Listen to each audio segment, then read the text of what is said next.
Jharkhand home guard welfare association की रविवार को धनबाद गांधी सेवा सदन में विशाल महासम्मेलन का आयोजन किया गया है, जिसमें झारखंड सहित अन्य राज्यों से एसोसिएशन के पदाधिकारी शामिल होंगे।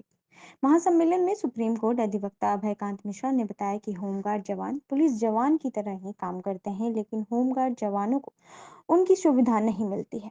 इनको काफी कम वेतन मिलती है। अब सरकार समान काम का समान वेतन देने की बात कर रही है, लेकिन काम पूरी होगी तब ना तो पीएफ दिया जाता है और ना ही कोई सरकारी सुविधा। इन सभी की मांग है कि 365 दिन होमगार्ड जवानों को काम दिया जाए। ये आज हम समान काम समान वेतन के कुछ हिस्से की लागू होना, जैसे कि समान वेतन लागू हो गया और समान मांग काम की मांग के लिए हम आगे यहाँ बैठे हुए हैं कि हमें 365 दिन की ड्यूटी प्रोवाइड की जाए, हमारे ईपीएफ की सुविधा दी जाए, हमें ईएसआई की सुविधा दी जाए, बाकी जो पुलिस के बराबर अलावेंस दी जाती है और छुट्टियाँ दी जाती है, यानी कि जो समान काम और समान वेतन जो बोला गया है, समान वेतन तो देने के लिए सरकार राजी हो गई है, हम कोर्ट से जीत के आए हैं, लेकिन समान काम जो है अभी तक कहीं भी लागू नहीं हुआ है। हम सरकार से काम मांग रहे हैं, हम सरकार से 30 दिन की ड्यूटी रेगुलर ड्यूटी, हम सरकार से पूरे 365 दिन की रेगुलर ड्यूटी की मांग कर रहे हैं। हम सरकार से मांग कर रहे हैं कि एक पॉलिसी बना के हमारे कार्य को नियंत्रित किया जाए और हमें वो सारी सुविधाएं दी जाए जो पुलिस के समकक्ष अगर हमें वेतन दे रहे हो तो सुविधाएं भी दी जानी चाहिए।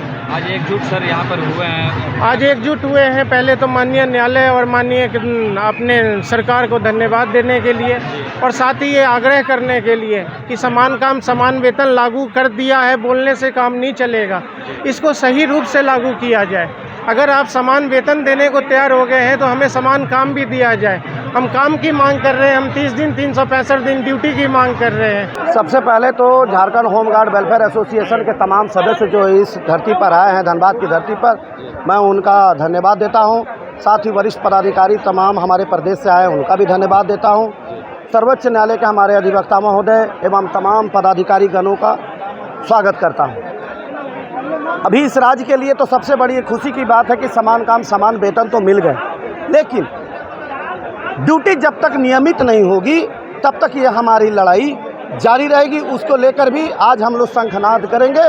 उसमें हमारे बिहार से हमारे पदाधिकारी, हमारे हिमाचल प्रदेश के पदाधिकारी, राजस्थान के पदाधिकारी, नेशनल होमगार्ड एसोसिएशन के वरिष्ठ पदाधिकारी इस जगह उपस्थित हैं। सर्वोच्च न्यायालय का अधिवक्ता, हाई कोर्ट के हमारे अधिवक्ता महोदय उपस्थित है। एक रणनीति बनाई जाएगी 365 दिन लक्ष्य का, ड्यूटी के लक्ष्य का। जब तक इस आज़ादी से मुक्ति नहीं मिलेगी, झारखंड सहित पूरे भारत के होमगार्ड एक साथ होकर के एक मंच पर दिल्ली से लेकर के तमाम राज्यों में हम लोग घेराव से लेकर आंदोलन न्यायालय तक भी हम लोग जाएंगे।